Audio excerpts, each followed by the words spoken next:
Kia ora koutou, daigaho, and a very warm welcome to you all.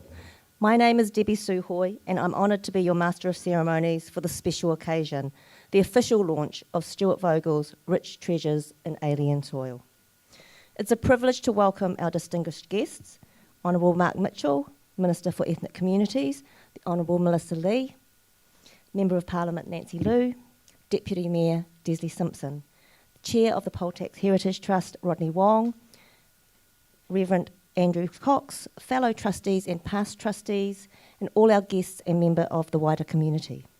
Thank you for all being here today. This book, written by Dr. Stuart Vogel, is a significant and deeply researched history of the Chinese churches throughout Aotearoa, covering the years 1865 to 1960.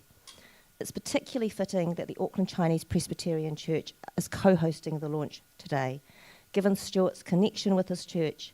And we're also delighted that the Trust has been able to support ACPC in a small way with some funding for the kitchen back in 2021. Rich Treasures on Alien Soil is the fifth of a series of histories commissioned by the Chinese Poltax Heritage Trust. These books, along with other works we have supported, serve a crucial purpose. They preserve our history, allowing both our community and the wider society to understand and appreciate the hardships, sacrifices and contributions of Chinese New Zealanders.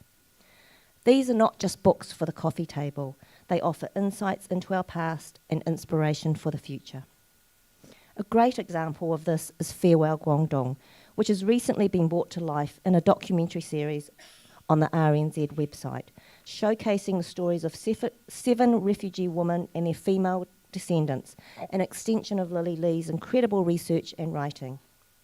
We are truly grateful for all our authors for their dedication, and today we celebrate the work of Dr. Stuart Vogel. To begin, I'd like to invite Rodney Wong, Chair of the Chinese Poltax Heritage Trust, to say a few words.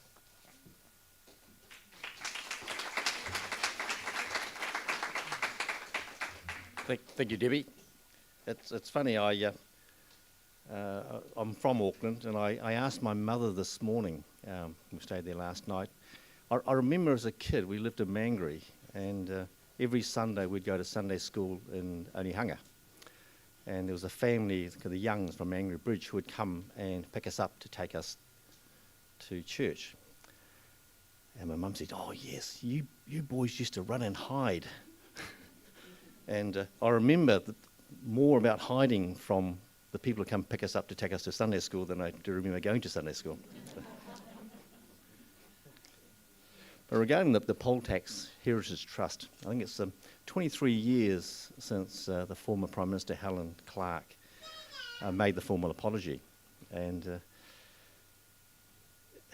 it probably was, for most of us here who are descendants of poll taxpayers, it really didn't come to be crystallised until February 2023, when the apology was made in Cantonese, because the original apology was made in Mandarin, and that's thanks to some of the people in this room.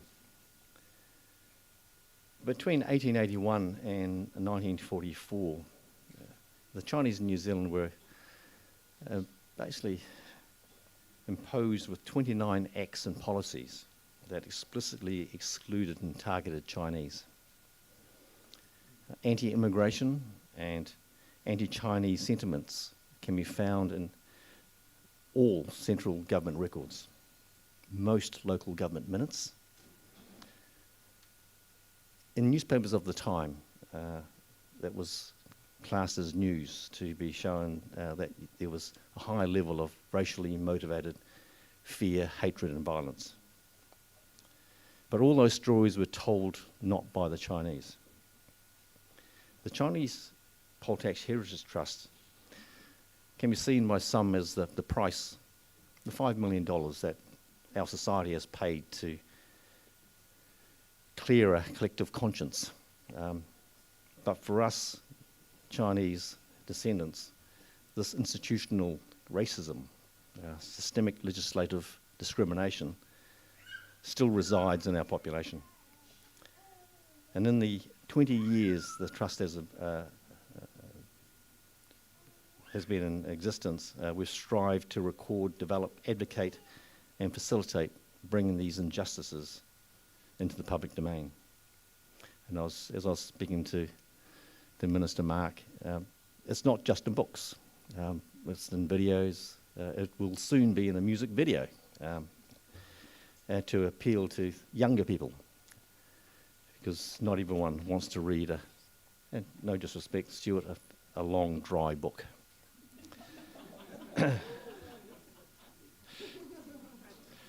But the Chinese in New Zealand, we've kept our head down for generations. We've been seen as what's called the model migrant.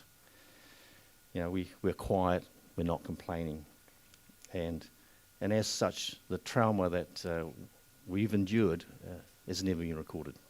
And this is some small way, and I thank all those authors and those researchers that are bringing those stories to light.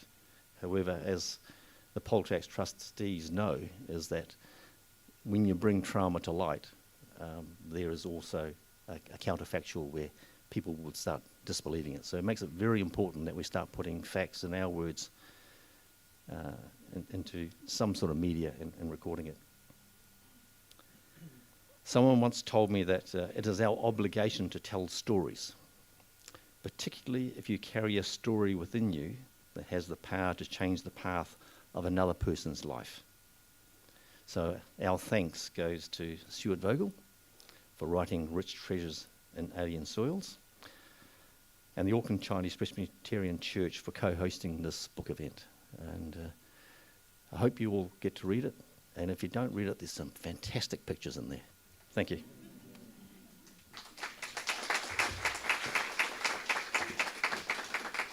Thanks, Rodney. Next, I'd like to welcome the Reverend Andrew Cox from the Auckland Chinese Presbyterian Church, our co-host, to share a few words.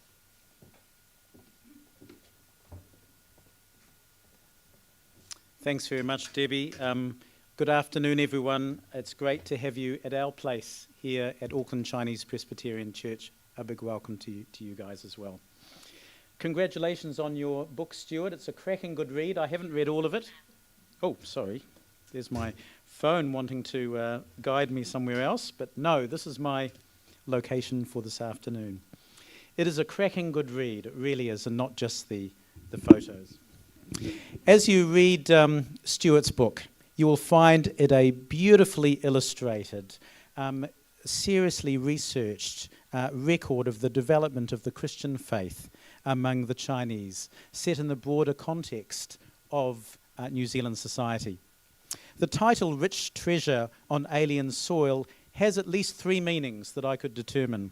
As you will see, the gold that brought those early Chinese settlers to our shores, the treasure of the gospel that some of them found here, and a third meaning that you'll have to read for yourself unless Stuart tells you in his talk. Jesus once told a parable. The kingdom of heaven is like a treasure hidden in a field. When a man found it, he hid it again, and then in his joy went and sold all he had and bought the field. Again, the kingdom of heaven is like a merchant looking for fine pearls. When he found one of great value, he went away and sold everything he had and bought it.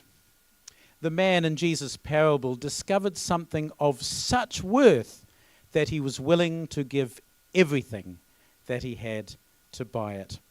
What was it that was so valuable?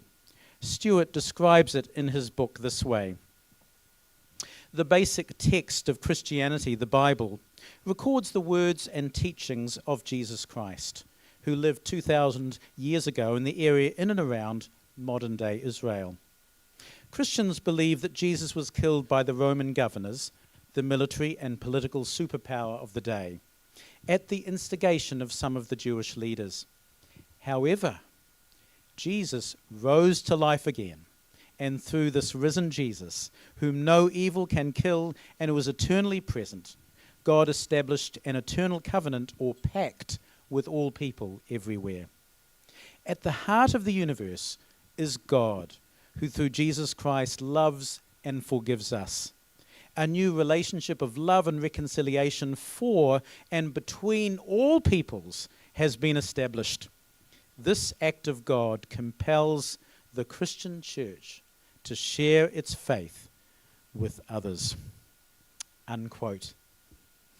And for 160 years, Chinese immigrants have been discovering the great treasure of the gospel here on alien fields.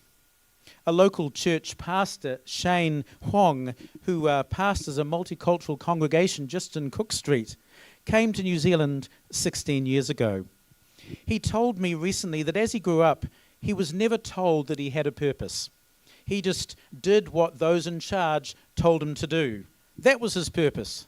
And perhaps that is, Rodney may have alluded to the ideal immigrant. We're just doing what we're supposed to do. And today he would call this purpose with a small p, such as establishing a career, getting a good education, raising a family, all things very important to Chinese people. But Shane was looking for a purpose with a big P, something that gave meaning to everything else. And it's wonderful to talk to him today as a Chinese immigrant leading a congregation from all around the world, not just Chinese as well. He discovered this purpose because someone shared with him a message that made sense to him. Perhaps if he had been around 100 years ago, he might have met the Reverend William Mawson. While many Kiwis of European descent treated the Chinese with curiosity at best and suspicion and even violence, men like William Mawson had a very different view. He had served as a missionary in southern China and had earned a reputation as a scholar of Chinese language and literature. As Stuart writes, his return to New Zealand was a real godsend to the fledgling Chinese Christian community, someone of his ability and character. He founded this church in the local YMCA. The rooms were provided for free in 1924, 100 years ago last year.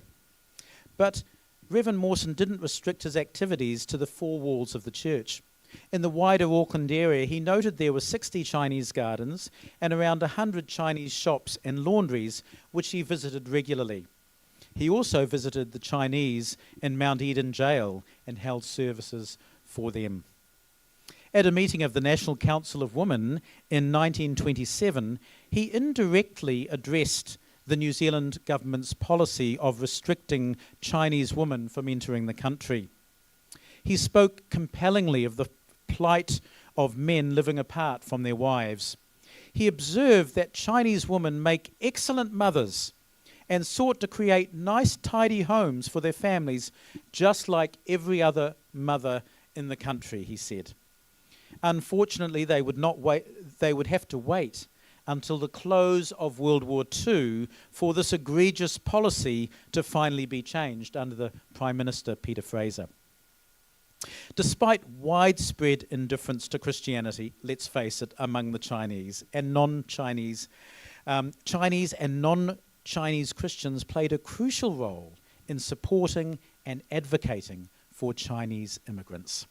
As Stuart observes, Christians today, for whom the pursuit of justice and respect of others is important, will feel disappointed that the church institutions did not do more. But we should pause and give thanks for those who did try to live out the life of Christ. We are grateful to Stuart for giving us a rich treasure in this book. May its stories inspire a new generation to welcome new New Zealanders to our shores and to offer them the greatest treasure of all, the gospel of our Lord Jesus Christ. Thank you.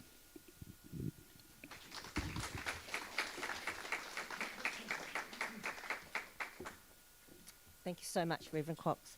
Now it gives me great pleasure to invite the Minister, Mark Mitchell, to speak.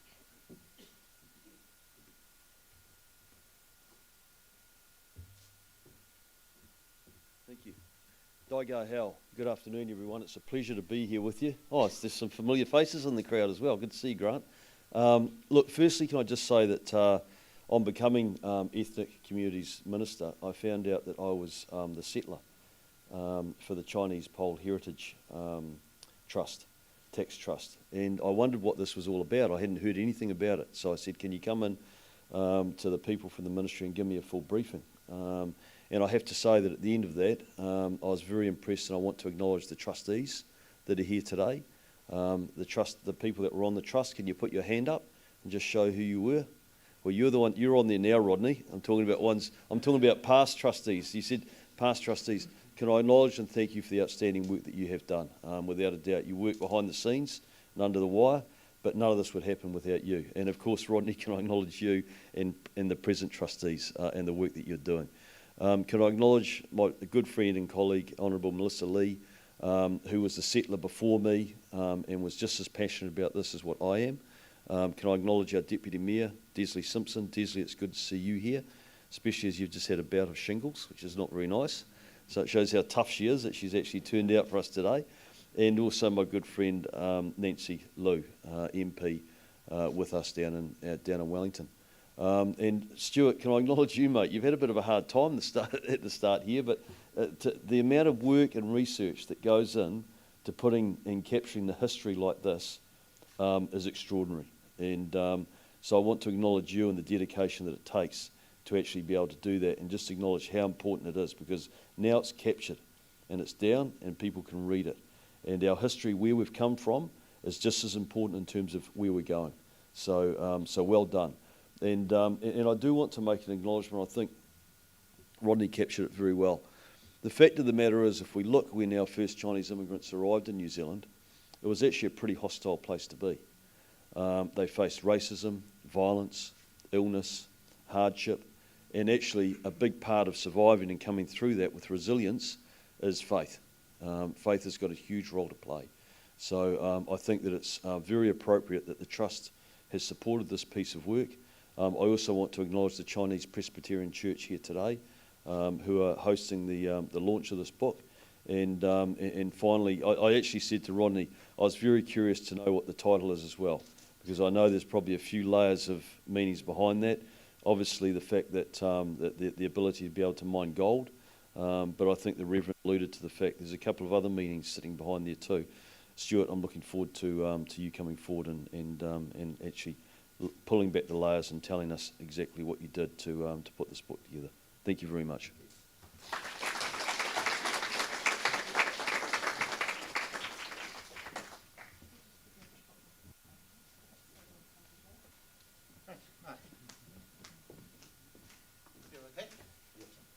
Well, I'd like to present to you this book, Rich Treasure in Alien Soil, Chinese Churches and Poll Taxes in Aotearoa, New Zealand, 1865 to 1960.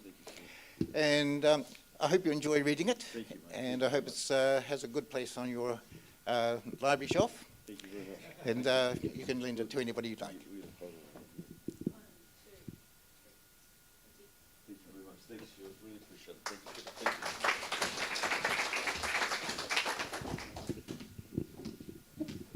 Stuart spent years researching and writing this book, and we're privileged to hear from him today. So he's going to share with us his journey of bringing this important history to life. Stuart.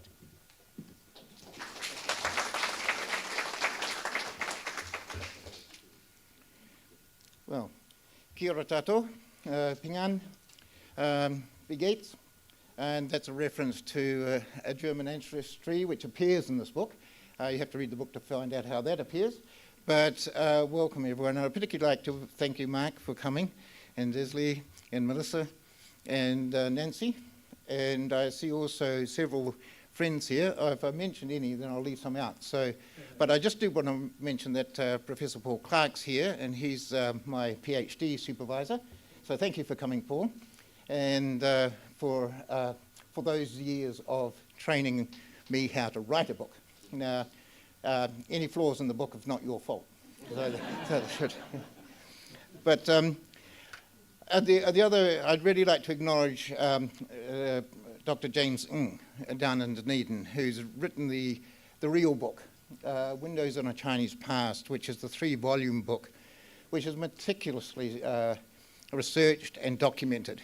And there's no repeating that. That's the classic book and will remain the classic book on Chinese history in New Zealand. And what I've tried to do here is amplify in a more specific way how Chinese and the church and politics came together. So more on that specific side. But all acknowledgement to Dr. Ng, who passed away a few months ago, I think. But last and certainly not least, but in fact first, just want to acknowledge Alison, my wife, who passed away last year. And she gave a lot to this book, one way or another, usually because I wasn't there doing research in other places, and so I do want to acknowledge her today. I do want to say about this book is it took a long, long time to write. And part of the reason why it took so long was because I changed my mind about halfway through about who I was writing for. And as I got further and further along in that first little phase, it sounded more and more and read more and more like a PhD thesis. And that's not what I wanted.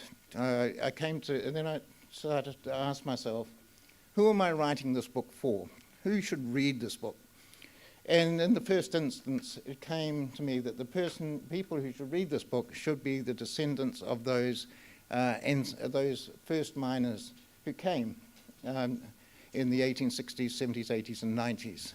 And it was not necessarily therefore an academic book, but it should be a readable book that would be readable and understandable by anybody who's perhaps not necessarily academically trained, and for lack of a better word, a kind of chatty book, which should actually tell the stories of these folk that have gone before. And the aim of that really is to tell anybody who's got a story about how we come to be in New Zealand, that we do have a story. It's a valuable story, and we belong here, and we are all part of New Zealand. And in particular, the story of Chinese people who came in that period.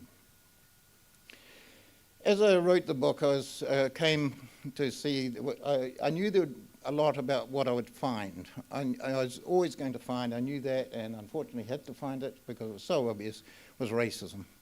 Racism against the incoming Chinese and who they were and just how they were treated. And I don't need to give examples of that. But on the other hand, I also did find what I didn't expect, and that was at times real integrity and real fairness shown to Chinese people, and both at the parliamentary level, the judicial level, and the media level. And just like to read you one little bit about from 1872, when the Chinese were, the poll tax was first being introduced. It's about 86. Excuse me while I find this. And there's a demand in Parliament that the Chinese be excluded from the goldfields and just not allowed admitted at all. A select committee was set up, and in completely boring language, it said this: the evidence and formation collected by them, meaning the select committee, has been various in character, but the result has been to show that the Chinese are industrious and frugal, that they are orderly citizens, as orderly as Europeans, that there is no special risk to the morality or security of the community that need be apprehended from their presence in the colony. Under these circumstances, the committee expressed their opinion that no sufficient grounds have been shown for the exclusion of the Chinese from the colony or for opposing special burdens upon them. And so it just occurred to me really that Parliament does not necessarily reflect the public opinion, but it can actually can be challenged to assess the situation, think about our society, what sort of society we want, and based on evidence, come to logical and pastoral, if I can use a church word, conclusions.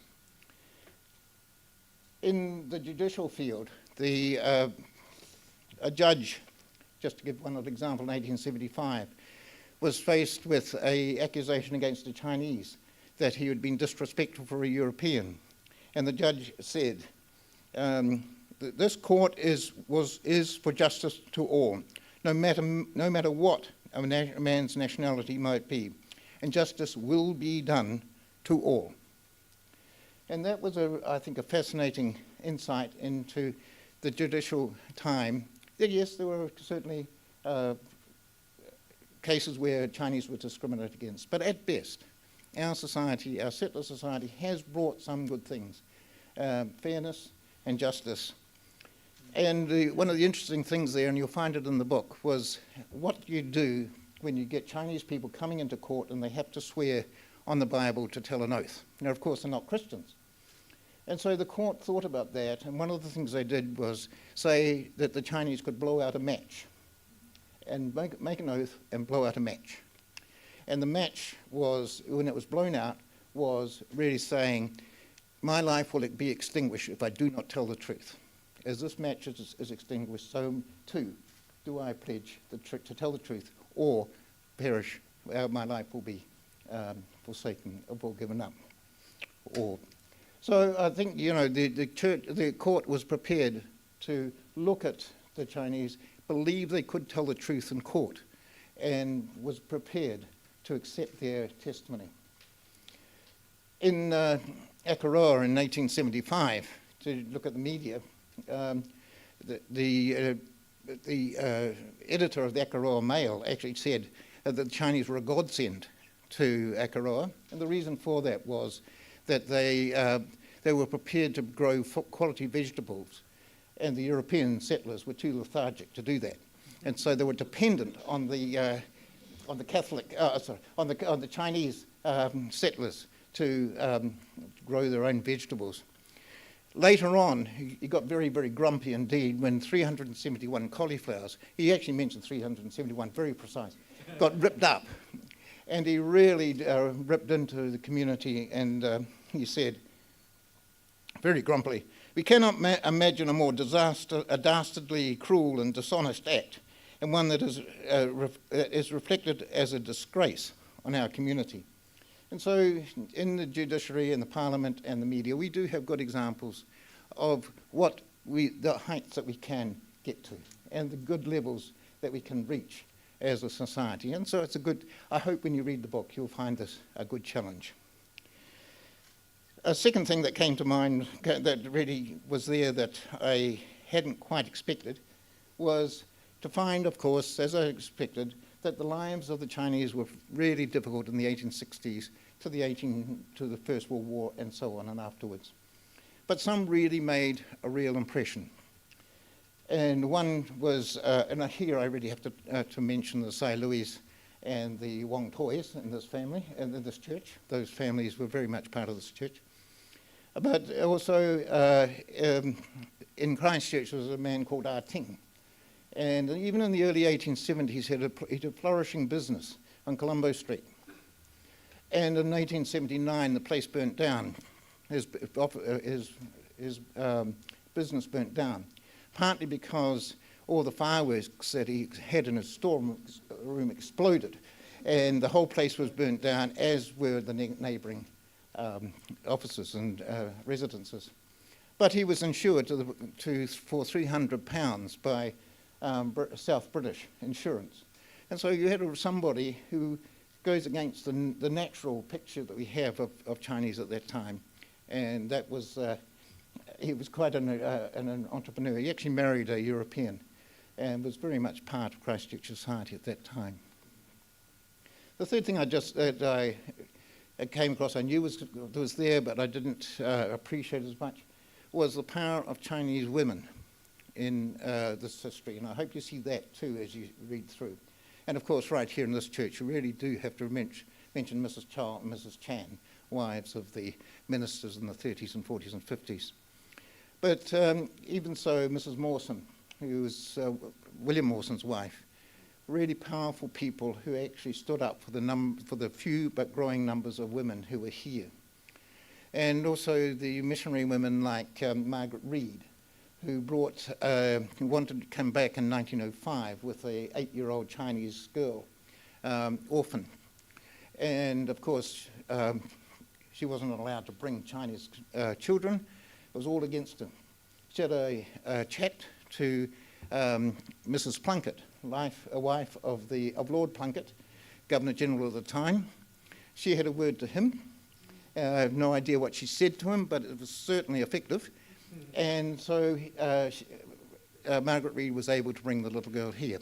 That little girl ended up to be Kathleen B., who went through Otago Girls High, became the first Chinese woman to graduate from the Faculty of Medicine at Otago University.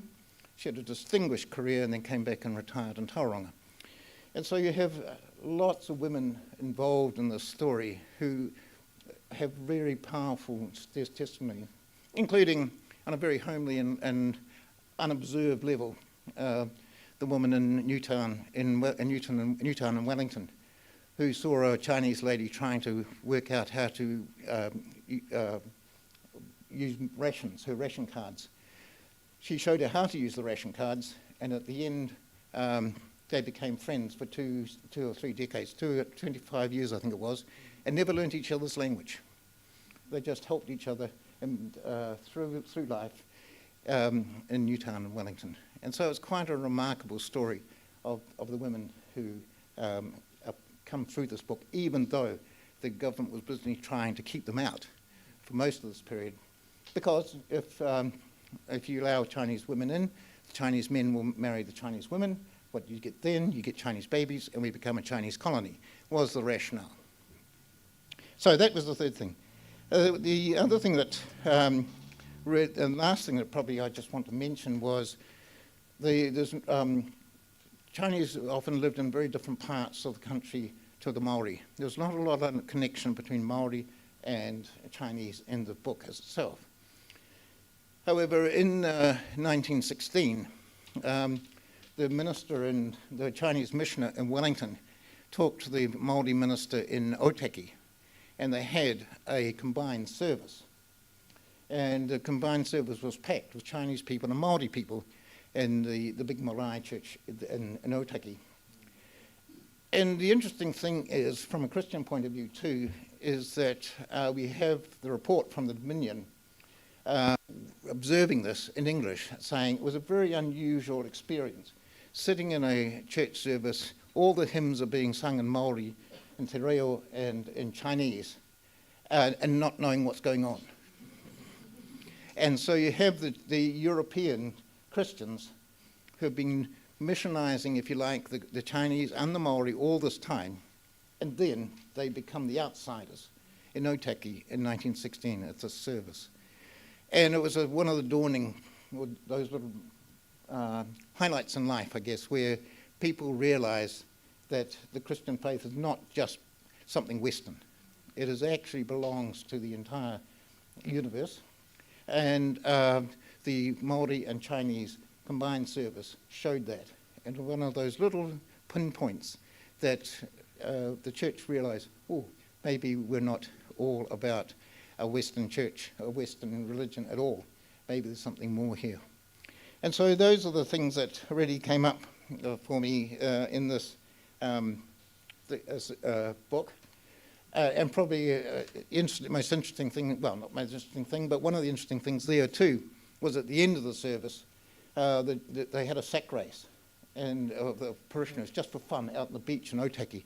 And so you had the Chinese minister and the Maori minister having a sack race and potato sacks. And I think there's very little record of what the local Anglican and Presbyterian ministers thought about this, but it's not normal for ministers, European ministers, to have sack races, particularly in 1916.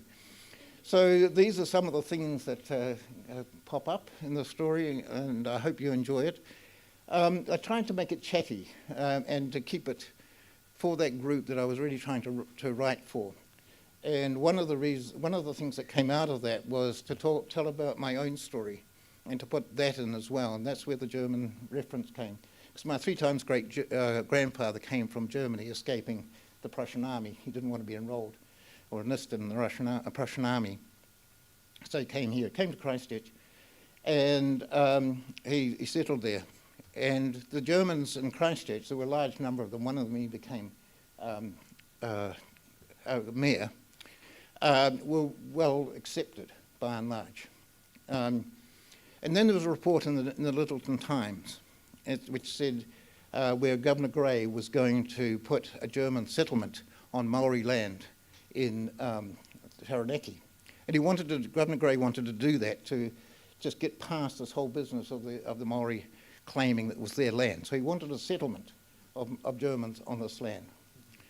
The Little Times editor protested against this. And the reason what he gave was that if you were a British settler in New Plymouth or close to Taranaki, and you somehow ended up in front of the court, would you really want Germans in the jury? Would you really want to be tried by a jury full of Germans? And he said no. And the reason for that was that Germans are not schooled in British law, and Germans are not brought up under the British and Anglo-Saxon understanding of law. And so it is all right in the words of the editor to have Germans interspersed around society, in part of society, but not to have them in whole blocks and forming a whole city by themselves. And the reason was that they're not schooled, for him in this particular case, in British law. And so that also raises, and I hope you see this and I'll finish with this, that what is racism? What is prejudice? What does that mean? What are our perceptions of the people who are not like us? And why do we have those perceptions? And how do we deal with them? And how do we deal with them as a society? So it's not just, it is a story about the Chinese, but it is also a story about all of us and how we think about people who are different from us and why we think that matters. So thank you, and I hope you enjoy the story and the book. I really enjoyed writing it, and it's been a great privilege, and thank you very much to our Poll Tax Trust Board, Rodney, and thank you for all your support and over the years. Thank you. Right. Bye.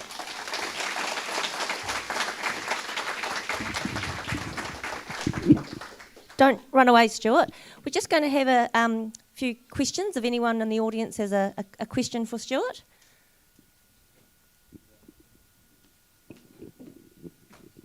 You can each have a mic. Okay. Yeah, thanks, Stuart. Just I'm just going to go back to the title and just wonder, right. If you could give us some background on the title. Oh, Rich Treasure in Alien Soil, yes. Andrew alluded to it. It came from, as you'll see in the story in the book, in I think the first or second chapter, there was a Chinese man called Rich Treasure. That was his English name, translated directly from the Chinese. So Rich Treasure is his name. And when he came to New Zealand, he came at an early age, not yet married, but he was married in proxy. And so he never met his wife. He was in New Zealand 60 years and never met his wife because he couldn't afford to go back, and the clan in China wouldn't allow her to come, and the New Zealand government wouldn't allow her to come anyway. And so he married without ever meeting her. And in China, she was known as the foul lady, F-O-L-W-L, as Rooster Lady, because her husband wasn't present.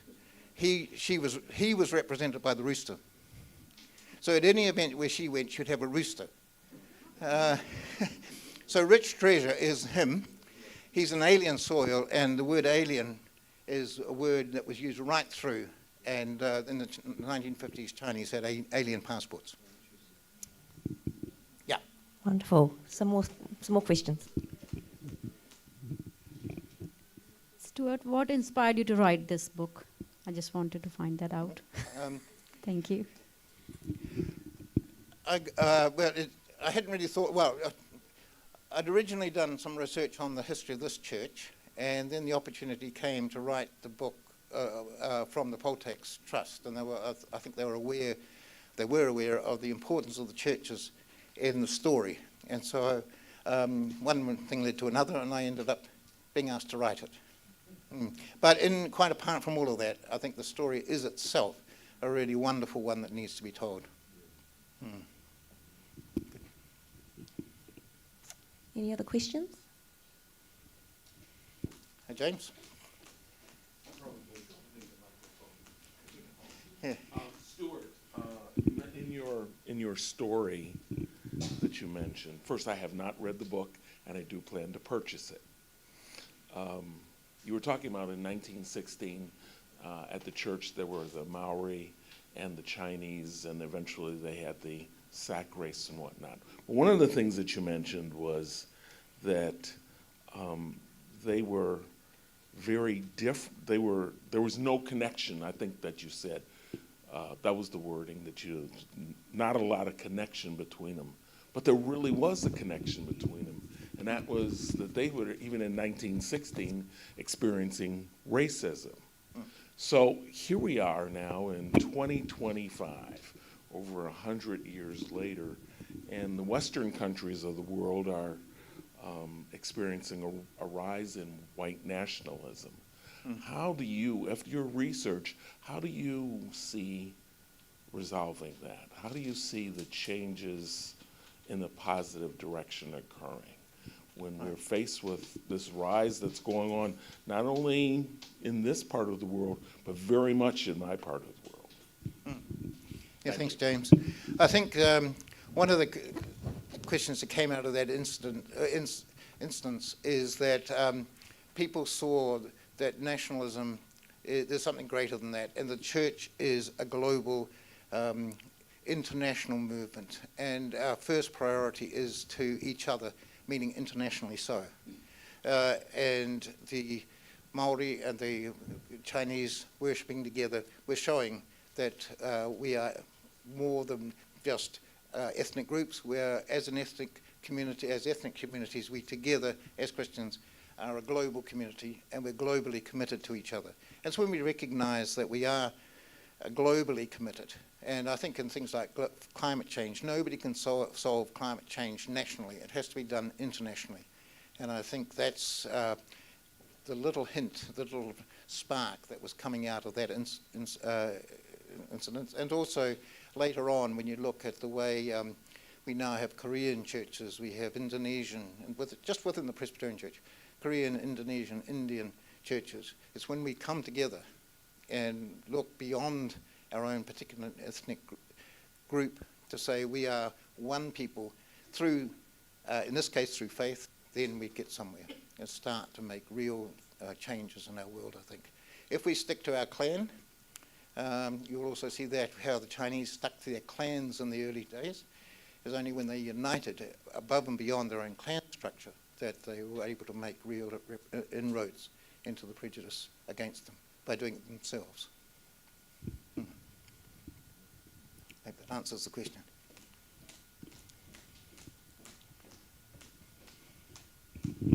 Hi, Stuart. What part do you think faith plays in terms of the integration of Chinese into New Zealand society Today. Well, I think one of the things about when you look back in history, the number of people Chinese people who actually became Christians was quite small. And so it's not actually the signed up card carrying number of people you have in the church that might make the difference. It's really the impact of those people on the total society and the total community. And so while, as say in Dunedin, the church was never that numerically dominant in terms of the total Chinese population there, at times every Chinese person would have been part of a church activity. And the same in Wellington, when those middle years where, the early part of the 20th century, the church was very prominent, and every Chinese knew about the church and would at some point, perhaps Christmas, go to the church for an event. And the local non-Chinese people would also be very aware of that church as a representative of the Chinese community there. And I'm thinking of things like when New Zealand's first act of terrorism took place in 1905, when Lionel Terry shot the Chinese fellow walking along Haining Street. That shocked everybody. It brought the Chinese church together around the church. That was played a significant part. But also the community became very aware of the Chinese church and the voice of the church in that whole incident. A lot could be said about that, but I think that's where it's not the numerical number of Christians in the Chinese church. It's the impact of the contribution that the church makes to the total community, both Chinese and non.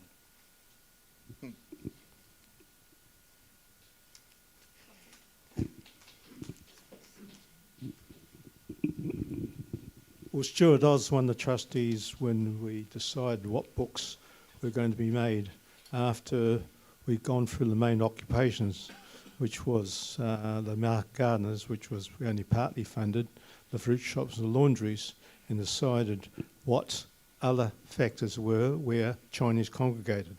And that's why we chose the merchants and the churches, because that's where people did get together.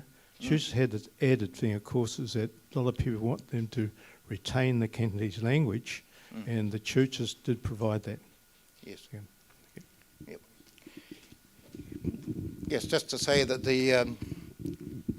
we have down here every Sunday, the English service is here down there, it's a Cantonese service every Sunday, and that preserves that sense of belonging, that sense of history, the heritage that comes from the past. It also allows newcomers from Hong Kong and Southeast Asia to be part of the community here. One of the interesting things in the Taiwanese church, which I also go to, are all experiencing, the Korean churches too, is the way the 1.5ers, so to speak, the ones who are not necessarily first generation or second generation, but have come here as 2-year-olds to 16-year-olds, how are they fitting into New Zealand? And how are they, what is happening to their language and so on, and sense of belonging. Cut a long story short, that's a very long story, but as time goes on, churches like this need an English service, and they need to provide for opportunities to worship or express faith in English and in English ways, Kiwi ways. Don't not say English, let's say Kiwi ways. And that's very much part of what it means to be part of the evolving church now. So all the ethnic churches are facing the issue of what to do with the younger ones who are growing up as Kiwis. And that means English language, it means worshipping in Kiwi ways, and acknowledging that their young people are all becoming Kiwis. Right, but that doesn't mean to say you lose what has gone before. And one of the tensions is, and challenges is, how do you keep your sense of heritage, where you've come from, and as valuable as, because that's very valuable, and you don't want to lose that, while also acknowledging what's happening to people as time goes on. I certainly remember in my very early days spending a lot of time at the Carroll Street Church in Dunedin. I don't remember the church services. I remember the Cantonese classes after church. Oh, yes. And I remember being in the choir, and we all had these little white outfits with little angel wings. To conclude, Stuart, we'd like to invite our distinguished guests to join us for some formal photos, and then join with us, please, to have a cup of tea. I'd like to thank Alistair and Rob for supporting us today, and a big thank you to Glenda and her team for organising today's refreshments. There's also an opportunity to purchase the book and, more importantly, have it signed by the author himself. So I just want to say thank you very much for coming today to celebrate this with us, and enjoy the afternoon.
We weren't expecting the smooth on top. Oh, no, no, no.